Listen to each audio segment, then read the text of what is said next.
Good morning. Happy Mother's Day to you on May 10th. May 10th.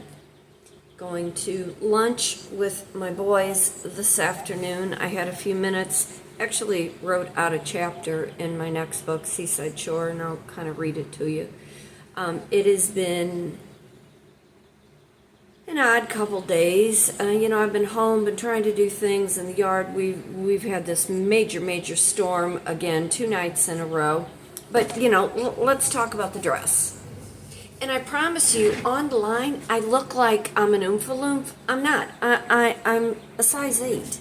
But let's hear it for this dress. This is what I would call my Hannah Harper dress, if you know who Hannah Harper is. Let me stand back a little bit. Is this just not the cutest?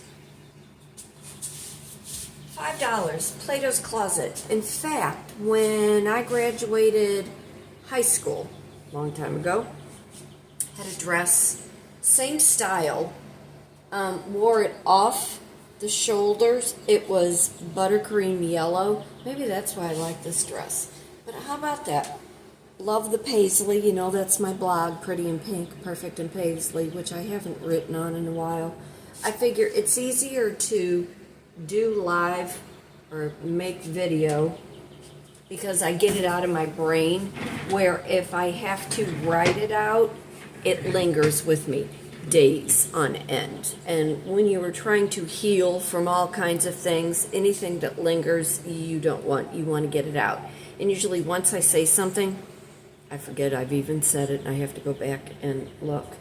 But I'm Kitryn Marie, reside in St. Louis, Missouri. I'm an artist, writer, speaker, life and a business coach. Teach a variety of art and communication classes. One published book. I was looking for the one that I had published. And then I'm working on my second book, which is slow in coming. I thought for sure I'd have it done by last fall, and I have not. And I couldn't even tell you really what chapter I'm on. But I want to talk about a few things. With it being Mother's Day, I really would have loved to have had some pancakes this morning. And I was doing some research in history about pancakes because, that's what I do. Gatlinburg, where my favorite breakfast is. You'll hear me talk about my favorite places for food and so on and so forth. Nashville for barbecue, Gatlinburg for their breakfast. Gatlinburg has so many pancake places because way before it was developed into the touristy town that we know today, it was a mountain mining town. Started back in, early or late 1800s, early 1900s.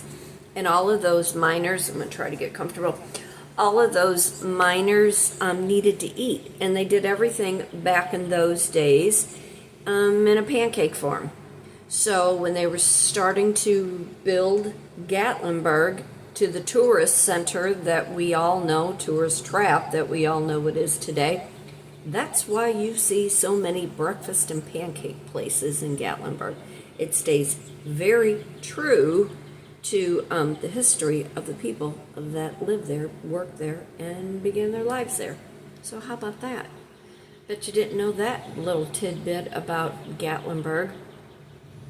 With it being Mother's Day, excuse me, chicken in my throat.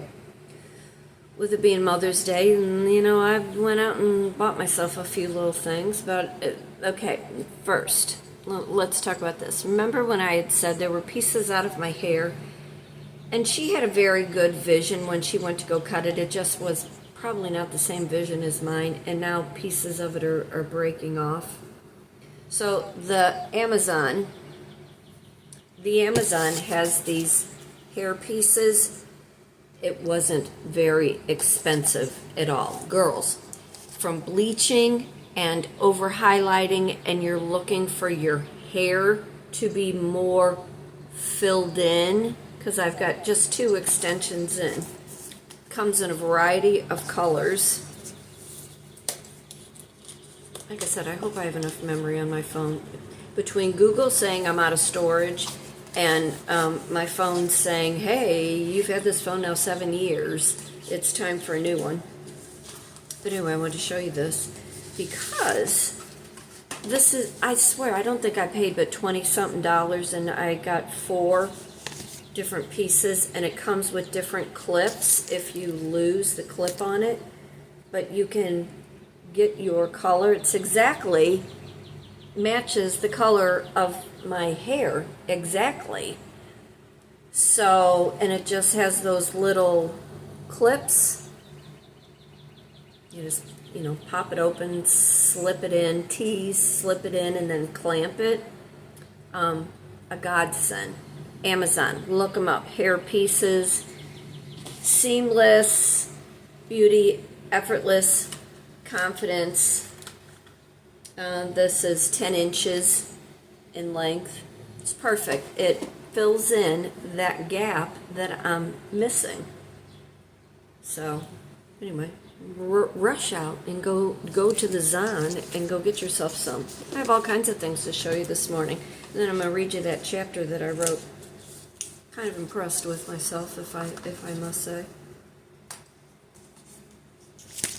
What do you got going on this week? What's your week looking like? I've got 2 wakes that are in front of me, and I'm debating.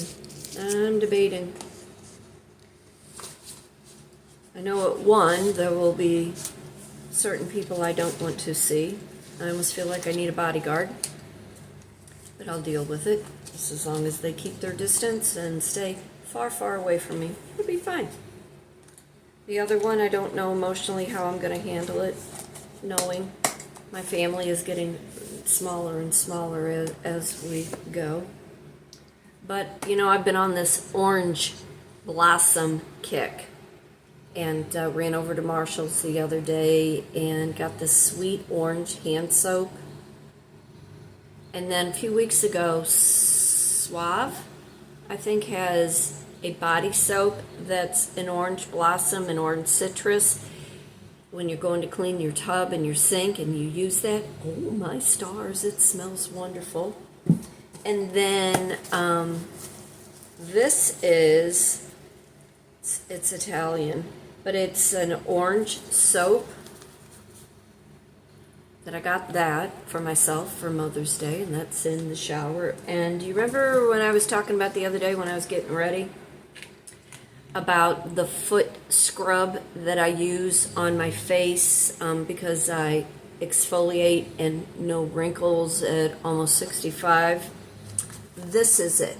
It is Petty Scrub. It's a sponge, the scrub part, and then it's already infused with soap. This one is with shea butter, and tea tree oil. It comes in a variety of different kinds of soaps and oils and stuff. It doesn't matter to me which one it is, because then I use, my own soap to go with it. If you're using it on your feet, of course you're going to scrub, but if you use it on your face, if you do it very gently, you need to exfoliate. Your makeup not staying on correctly, you've got all these fine lines that are showing up, exfoliate. $7.99 at Marshall's, at TJ Maxx.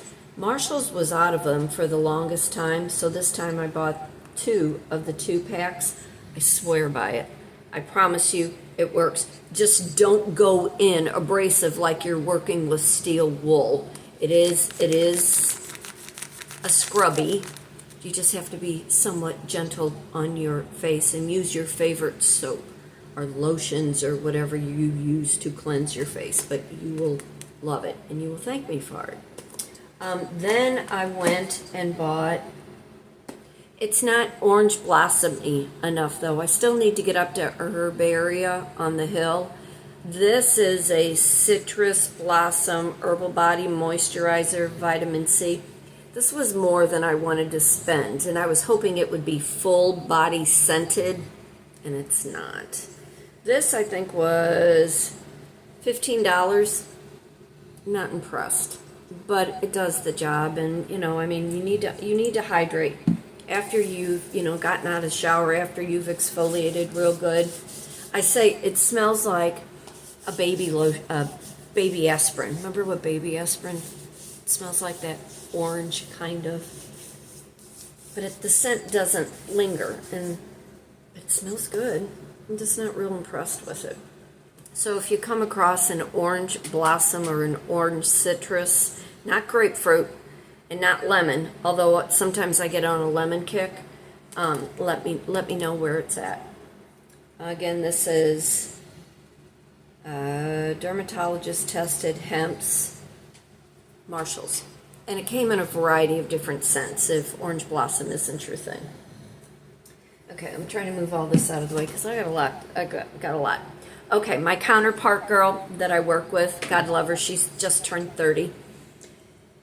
She brought me 2.5 dozen because her uncle lives next to a person who has chickens, and I didn't bring them up out of the refrigerator, but they are the most beautiful farm eggs you have ever seen in your entire life. They are tan, they are brown, they are blue, they're speckled, and I have a place just in my backyard if I could have a chicken coop. Although, what happens when I move? And, you know, can I take all my plants? Can I take all my bird baths? Can I take my chicken coop and go to the next house? But anyway, she brought me 2.5 dozen of the most beautiful eggs I have ever seen in my life. Then she gets me, hold on, don't go nowhere, and don't mind anything. She gets me this beautiful platter. Hydrangeas are my absolute favorite. These purples, try not to do the glare. These purples and pinks, oh my God, this is beautiful with that little butterfly. Bet I could paint that. And it's made with bamboo fiber. It's beautiful. I absolutely love it. I was just like, oh my God. She said she picked one up for herself too because it was so cute. Do you know how I'll use this for summer? And if you saw any of my short form content, I'd been working in the backyard. All my lights and all my little patio umbrellas go over to the shorts, and you'll be able to see the backyard. So this will be perfect when I'm serving food or drinks or whatever. Then, it goes on and on and on. I was just like, so sweet, so nice, because I can't tell you how much she saves me at work, and I so appreciate her. She gets me this little wine glass that says Mom. A person who does the work of 20 for free, a teacher, a best friend. Is that just not the sweetest thing ever? I was so touched. And her and I are always talking about food. We're always talking about desserts. We're always sending each other recipes. You're going to flip when you see this. She goes and gets me a whole cake, nothing but cakes, in a strawberry cheesecake swirl. Now I'm going to try to get this out and not drop it, because I kid you not, these boxes are like, I don't want to break it. Here we go. They secure these so good because these cakes are like, they're worth gold. And I told her, I said, I'm not even afraid to eat it. It is absolutely so pretty. Let's see if I can do this without dropping it. No, without dropping it. Can you see that? Look at that. Is that not the most wonderful gift anybody can get? And is that just the most prettiest cheesecake you have ever seen? I told her, I said, I don't want to eat it. I'm saving it for a special occasion. I guess today would be the special occasion now, wouldn't it? See if I can get it back in here without... And I have the girls in their crate, and now Shug's laying on the floor because I'm like, I bring this out, she's gonna want to eat it. It looks like rain again. I'm watching the weather. Like I said, I'm supposed to go meet my boys go with my boys this afternoon. We're gonna go to the Mellow Mushroom.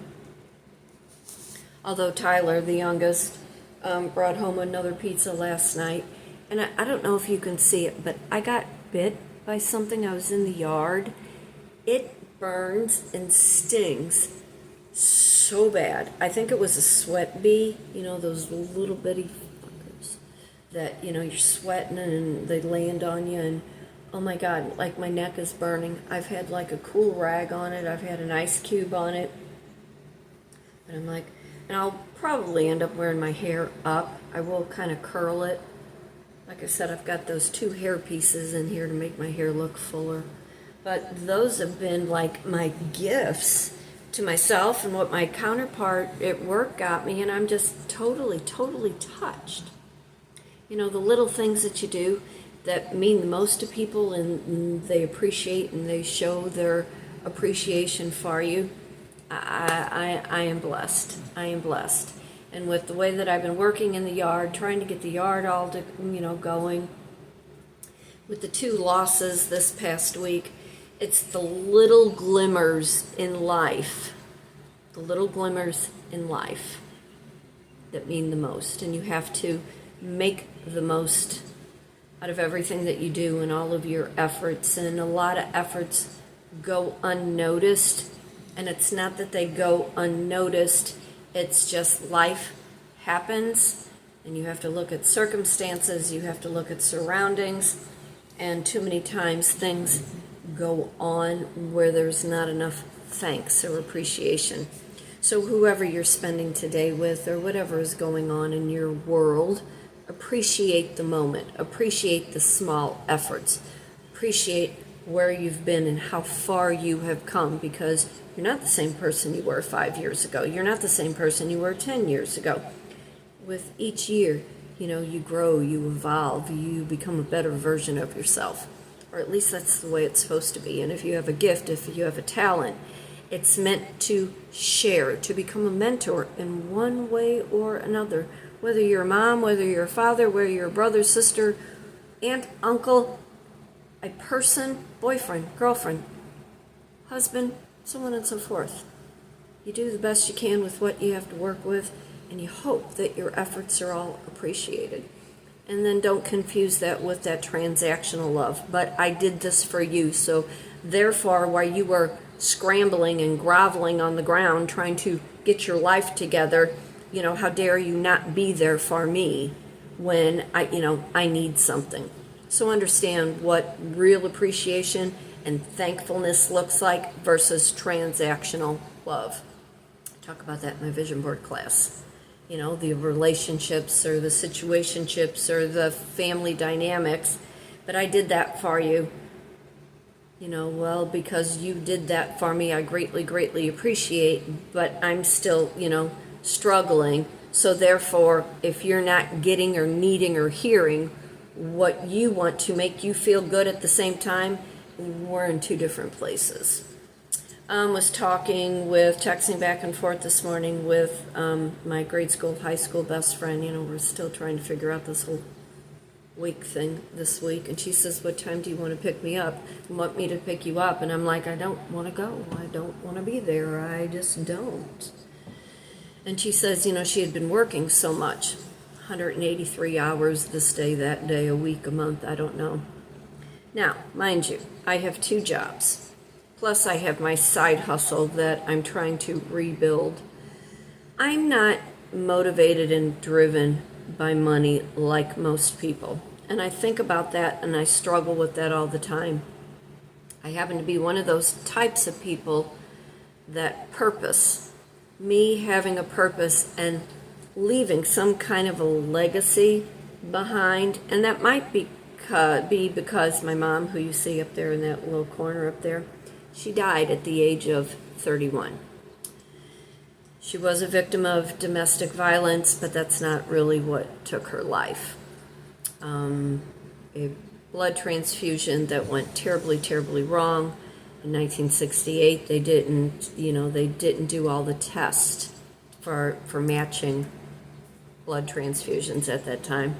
She developed anaphylactic shock, and she died. What normally would have been just a routine, check in the hospital, figure out what's going on with you, and, it takes time to heal and release. That did not work out for her. She died within a matter of 24 hours. So with my mom. She was a semi-professional singer before she died. She had stars in her eyes. Her head was in the clouds. My dad always used to say, "You're just like your mother, you're a pipe dreamer." It's not about being a pipe dreamer, it's about having a gift, having a talent, knowing that you have purpose. And although what I do may not make sense to anyone else, it's the legacy that I am mostly concerned about way after I'm gone. And if my purpose, my mission, the way I speak out about my mother or my father or an advocate, against domestic violence, knowing what I went through myself, I will continue to do what I do, and I won't be motivated by money. I have a job. I have 2 jobs. I know my work ethic. My work ethic is pretty damn good, but if it has no reasoning behind it, there's no reason for me to be there, and I won't stay in an environment that is toxic, or I know I'm making somebody else money and I'm not yielding anything. And I think everybody needs to stop and think about the jobs that they do and their family dynamic and their work ethic and who they got that work ethic from. I'm going to jump real quick to my grandpa. He was a shoe cobbler. Approached many, many times by the mob. Back in the day, I think the mob was a little bit more prevalent than what we probably know at this point in time. I think in my surrounding outside family, I think the mob very much maybe had a hand in a few things. And my grandpa always said, I never want to look over my shoulder knowing I owe somebody something because they did me a favor. He said, I will struggle till the day I die knowing I did it all on my own and I didn't have to have help from anybody else. That work ethic and that motto in itself has lived in the back of my head. And I can remember being a small girl eavesdropping on my grandma and grandpa's conversation because they struggled with money. But let me tell you, anybody who knows my grandpa, anybody who knows my family name, anybody that knows my, family was a shoe cobbler coming from, Italy, there's a legacy there. And in some small way, shape, or form, I'd much rather be motivated by legacy, gift, and talent than to chase any dollar amount. So, with all that said, let me read you this latest chapter in Seaside Shore. Now, let me kind of get you up to snuff a little bit if you're not familiar with Seaside Shore. Jess is the female character and Jake is the male character. She and her father originate from the Midwest, and the father, an Army military person, leaves the Midwest to go to the Outer Banks. So if you hear me talk about like North Carolina or whatever, I have been there, but it's because of a book that I'm writing too. Well, her father passes away unexpectedly, and through all the travels, she ends up in Bangor, Pennsylvania. Now, if you know anything about Pennsylvania or Bangor, Pennsylvania, it is the slate district. It's where they mined for the slate that you see in rocks and roofs and so on and so forth. And she's got some little degree, nothing big, but she decides she's going to Bangor, Pennsylvania because she wants to open a boutique. And because Pennsylvania is really only about 8 hours from the Outer Banks, in honor of her father, she puts together this boutique, Sea and Sand. And after her father passes, she inherits this resort. She moves to Seaside Shore to rebuild her father's legacy. And like I said, I couldn't tell you what chapter I'm on. I can't tell you anything because life has gotten in the way and I have not been able to get back to writing this. But Jake, the character that she meets, is just kind of on a whim. She goes into this run-down tavern to grab a sandwich. There's this person at the back of this dive-ass bar, and it's just one of those, they still smoke in there, the neon lights are flickering on and off, and everybody's watching a baseball game.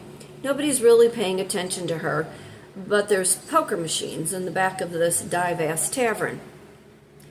She goes she's starved, and there's nothing open yet in Seaside. It's the beginning of spring. People don't really come to that area anymore, but hence her trying to rebuild this huge legacy in this resort. And she goes in to order a sandwich. Sandwiches are, like the kind you would see, I guess, at a 7-Eleven or a convenient. It's in a cellophane paper, wrapped in a plastic and bag of chips that have probably not been touched in about 15 years. And the shelves where the liquor is all dusty. It's not a real decent place that any normal good person would want to go hang. But again, she's starved. It's the only thing open. And she goes in there and she orders a sandwich, and they're all enthralled in a game. And then she says to the barmaid, who looked like, the crypt keeper, been there probably since day one, she says, "Oh, do you have any wine to go?" And one of the patrons turns around and looks at her and says, "Where in the hell do you think you are, lady?" And she said, "Look, you don't need to be rude. I'm hungry and I want to eat something and I want some wine." So, in the meantime, the barmaid hands her a bottle of beer and says, "Hey, go take it to the guy in the back over there that's playing that machine. And I'll go get all your stuff together, the bag of chips, the bottle of wine, I think she got a turkey Swiss." And she's like, "I'm in no mood really to talk to anybody, but if this is going to make the process go a little quicker, I will."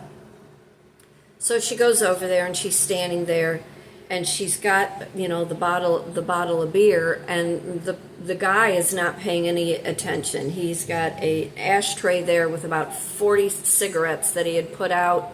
He's got a cigarette in his hand, and he's playing this poker machine. And advertently, she blurts out, "Don't do that, let it ride," and he turns around and he looks at her, and he kind of just was like, whatever, and he hits the poker button, and all of a sudden, a royal flush comes up in the poker machine. He turns around with this shocked look on her face, gives her kind of an up and down, takes the beer out of her hand. She turns around, no expression, no nothing. She's just as shocked as he is, and turns around and goes to get her sandwich and walks out the door. He gets up, follows to the window, looks out the window, watches her go, turns to the barmaid and says, "Who was that?" And the woman behind the bar goes, "I don't know, but apparently she's not your type." So I think that's pretty much the last chapter that I had written. And so much happens in between, and I've got it all like up here, a steel trap, because mostly I don't forget anything other than where I've put my keys. Now remember, she is trying to rebuild this resort, okay? And this is still kind of in rough, but I'm gonna read it to you. And then you leave a comment and you let me know if you like it or not, because I've already got the cover work and everything in my head, how the cover and back cover is going to work. This chapter is called "The Things We Build." The morning air carried damp salt and sawdust through the open windows of the main cabin, her cabin where she lived. She stood in the middle of it with a pencil tucked behind her ear, paint samples spread across the old counter, and a legal pad full of scribbled and tired handwriting. Butter yellow would be the color for all the other cabins, trimmed with a soft blue, almost a turquoise, to match the seaside atmosphere. She thought it would wake the place up without turning it into some tacky postcard fantasy. She could already see it in her head.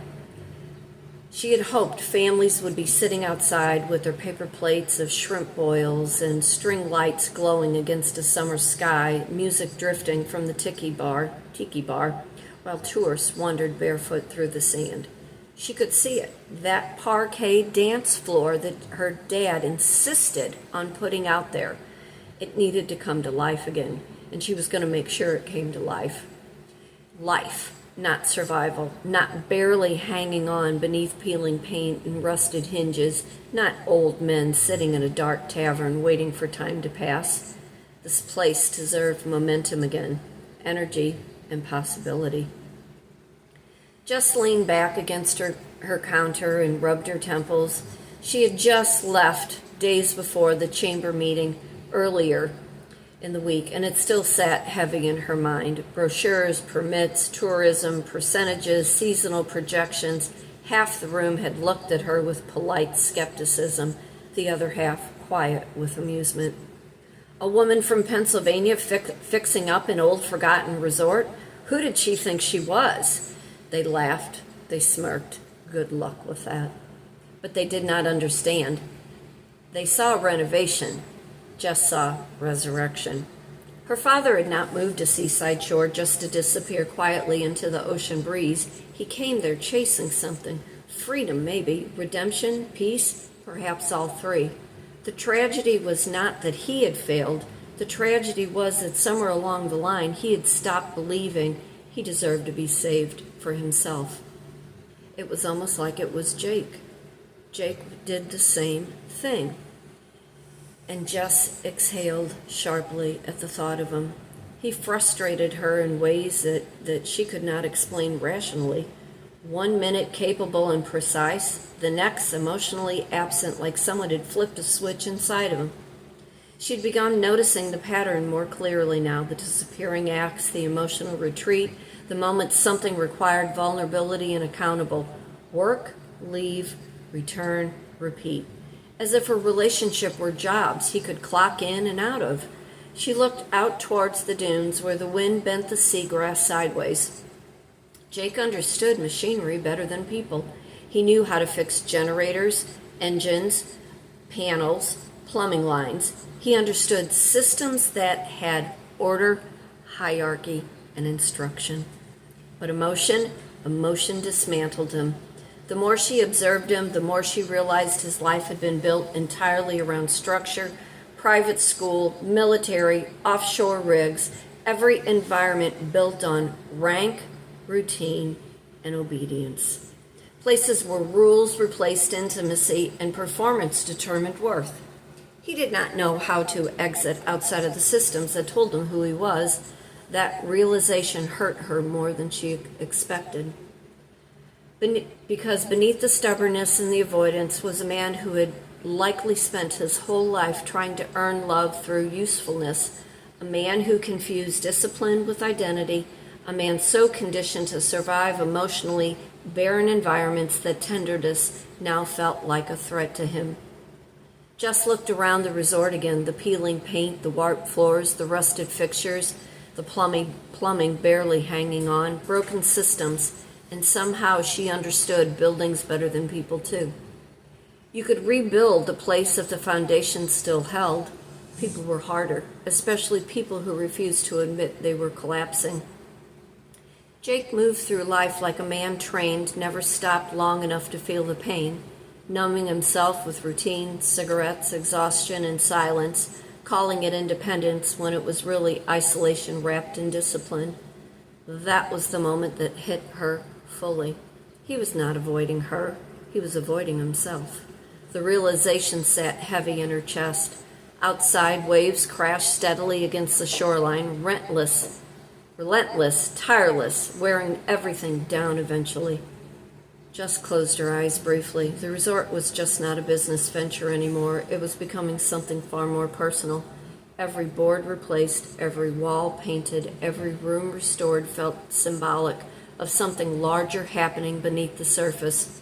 She was building, not escaping, not hiding, not numbing, building. And Jake could not see it because his entire life taught him survival mattered more than vision. There was that difference between them. Jess believed pain could become purpose. Jake believed pain was something you outran until it caught you alone. She picked up her pencil again and stared down at the sketches spread across the counter, cabin layouts, event ideas, seasonal festivals, possibly even a farmer's market, outdoor movie nights on the beach, local partnerships, weddings, and music. Hope. Her father used to say, if people feel something when they arrive, they will come back. Maybe that was true for places. Maybe it was true for people. Somewhere deep down, she suspected Jake wanted to belong to something real, something steady, but wanting and allowing were very two different things. And until he learned that, he would keep disappearing into the only thing that ever made sense to him: work, routine, and distance. Jess looked out towards the ocean one more time, the wind lifting strands of hair across her face. She softly whispered into the entry room, and it was empty. An empty room sat with nothing but a vision and ideas. And very quietly she said, I guess we've both got something we need to rebuild. And that is a chapter in Seaside Shore. And eventually I'll get back to writing it. But for today, for tomorrow, be happy, be blessed, be thankful for everything. Remember, fate turns on a dime, and it is up to you to decide what side of the coin you want to be on. Happy Mother's Day to you, wherever you are, whatever you're doing. Be thankful, be appreciative. Tell the people you love them. And if you still have your mom, make sure you're living out her legacy, because at one point in time, she had a dream too. I am Kitryn Marie, an artist, writer, speaker, life, and a business coach. Reside in St. Louis, Missouri. Teach a variety of art and communication classes. Published author, When He Had Her, available on Amazon. Working on my second book, Seaside Shore. Y'all take care, and I'll see you real soon.